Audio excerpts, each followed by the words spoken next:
y'all, it's your girl Megan. Welcome back to my channel. If you're new here, I take books I've read and compare them to their on-screen adaptation. This time I am doing Mockingjay Part 2. I did Mockingjay Part 1 last week, so it's time to do this second part, I guess. I was going to say sequel, but it's not really the sequel, is it? So yeah. I'm sorry I'm a little bit late. I know I typically do my videos on the weekends, but the weekend kind of got away from me this time. So without further ado, let's jump right in. Okay, so Mockingjay Part 2, it opened up right where we left off with Part 1, with Katniss recovering from Peeta strangling her. Oh my goodness, I'm sorry. That one piece of hair was bothering me.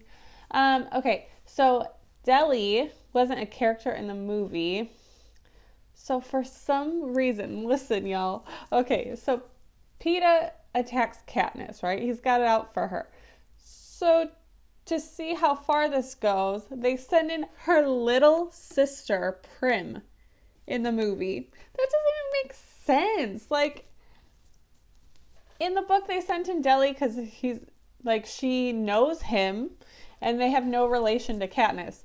They sent in the closest person to Katniss. Might as well send Katniss back in. Like, that made no sense to me.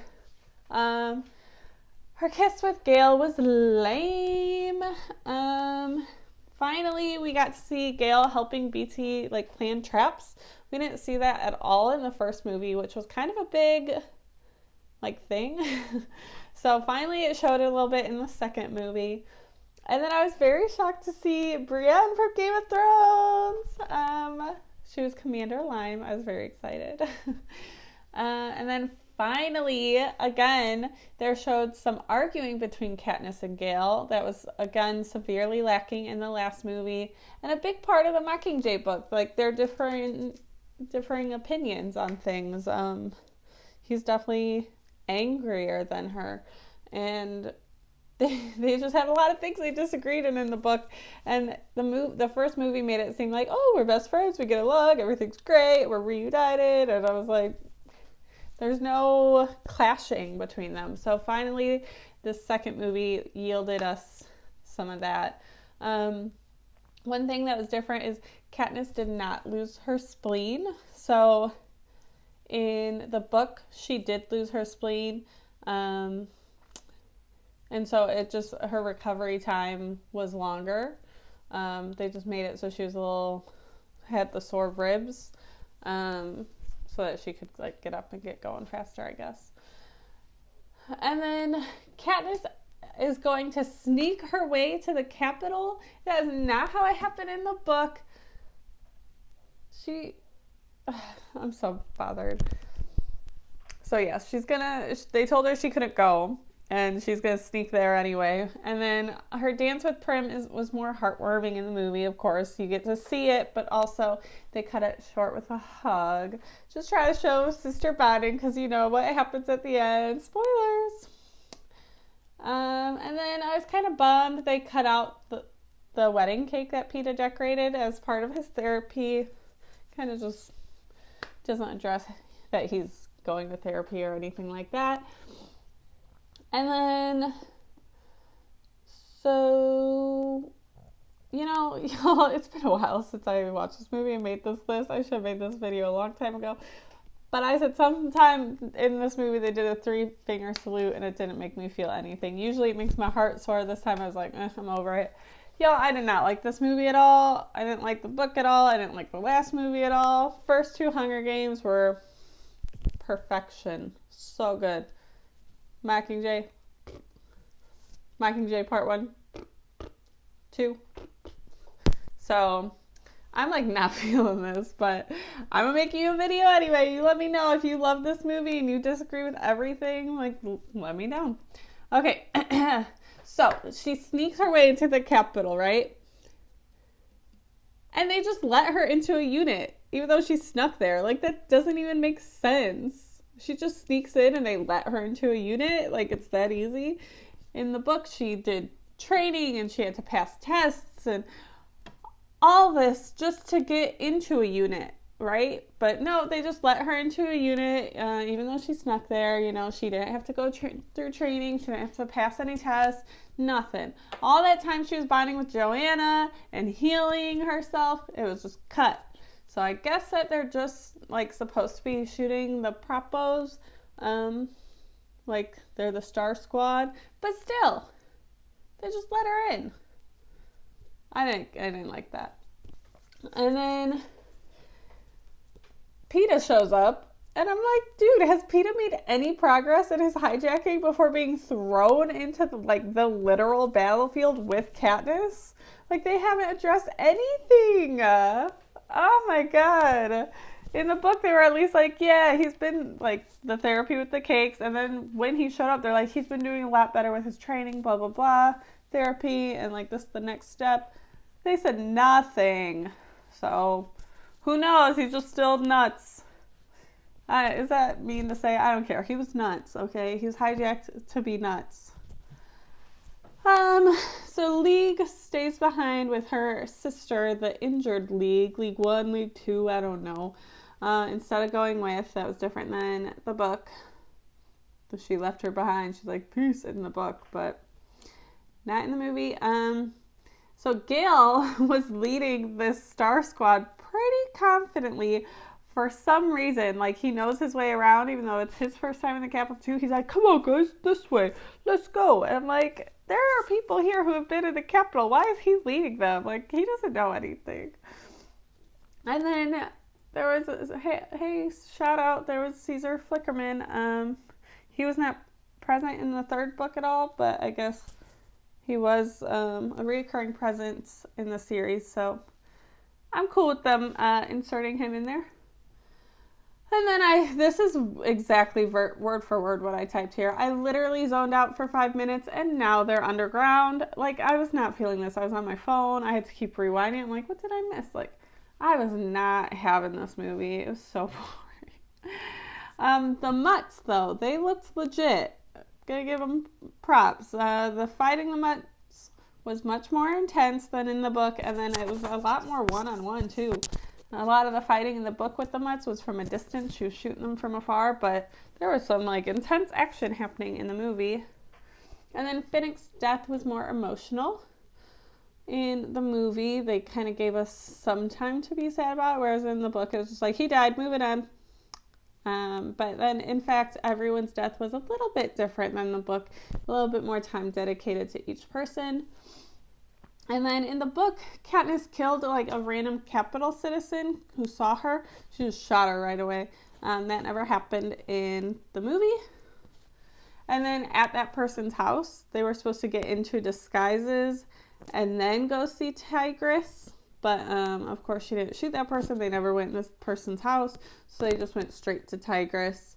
And then Tigress outfitted them all and disguised them all. Except these disguises, listen, Katniss had nothing over her face. In the book, it said she had a jacket and a hood and a scarf. A scarf like this.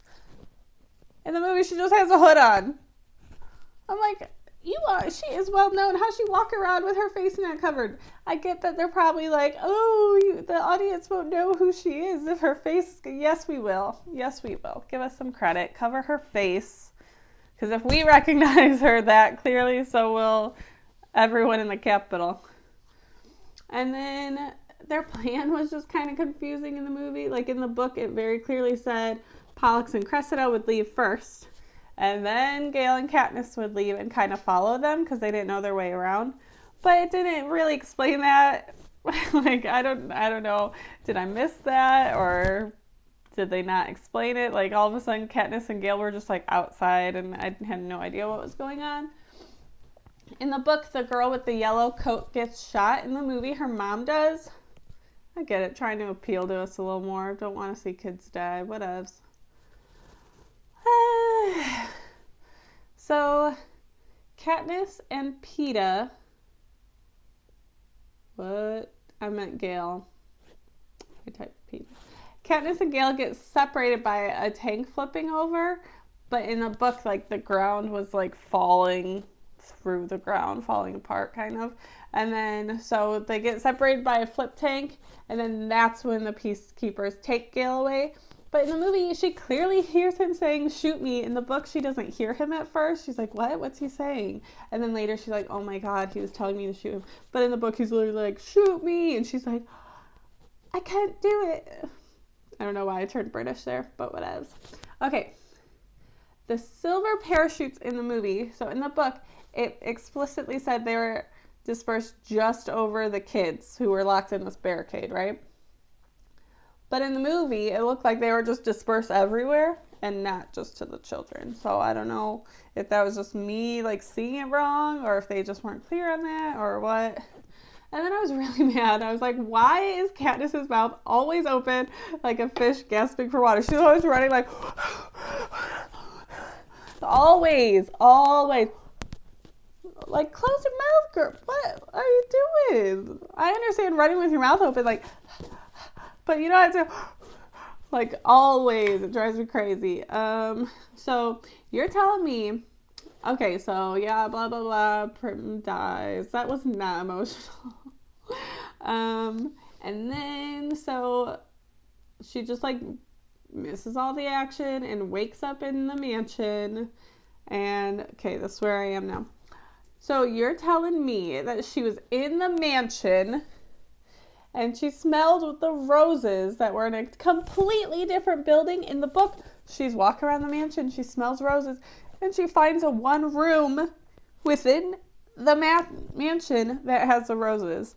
Now, the movie doesn't explicitly say she smelled the roses, but that's what I'm leaning towards since that's what happened in the book. It kind of looks like she's just wandering. But I'm saying, because that's what the book said, that she followed the smell of the roses. But all the way outside to some other building? I don't think so. Okay. And then it didn't even, like, mention the fact that she was mute up until she saw Snow. Like, it didn't show her talk, but we weren't watching her very long. In the book, it explicitly said, like, people were worried because she wasn't talking to anyone, and people kept trying to make her talk, and she wouldn't. So I didn't even mention. And so she sees Snow and she talks to him like it's nothing in the movie, which is lame. And then in the movie, she says, you can't protect anyone in an arena. But she never said that in the books. And two, it's not true because she protected PETA in the books, in the arena. What am I saying? She protected PETA. PETA protected her. Lots of people protected her in the arena. Why is she saying you can't protect anyone in the arena? Yes, you can. I was mad when she said that. I still don't entirely get why Katniss voted yes for doing the Hunger Games with capital children. I think it was to get, what's her name? President Coin, like, to trust her or something. I don't know. It still doesn't make sense to me. It seems very out of character for her. I feel like she would have straight up said no. Let me know. And then I was very excited. It showed Cressida and Pollux. They made it. The book doesn't really mention that. And then, okay, so in the book, she gets one arrow to kill Snow at the end. And they're like, oh, it's the last arrow of war, blah, blah, blah. In the movie, she gets a whole sheath of arrows. So why don't she kill Coin and then right after Snow too? Or Snow and then right after Coin? You got plenty of arrows, girl. You're fast. Like, why are you just standing there? You shoot one and you're done? She easily could have shot them both. I was so mad. And then it was not clear that she was going for the Nightlock and Peter stopped her. You just, like, see her reach for her arm and then PETA there. And, like, it's very unclear in the movie that she's trying to, like, kill herself, basically. And then she barely has to wait until Haymitch shows up. In the book, she has to wait for, like, 3 days all alone, like, worried about what's going to happen to her for shooting Coin. And she barely had to wait anything for Haymitch to show up in the movie. She was like 5 minutes of torture, and then he's like, let's go. What? And then Haymitch and Effie kissed? What? That was out of nowhere. And then the epilogue in the book is her talking to her baby in the future. So there was a giant time jump, and then we see they lived happily ever after. The end. All right. I know this was not my best. Let me know what you thought in the comments. Next, I'll be doing Twilight, which is taking me forever to get through, honestly, the book. But all the movies were on Freeform. They're all recorded. I started the first one. So stay tuned. Subscribe. Next week, I'm doing Twilight. Peace and love.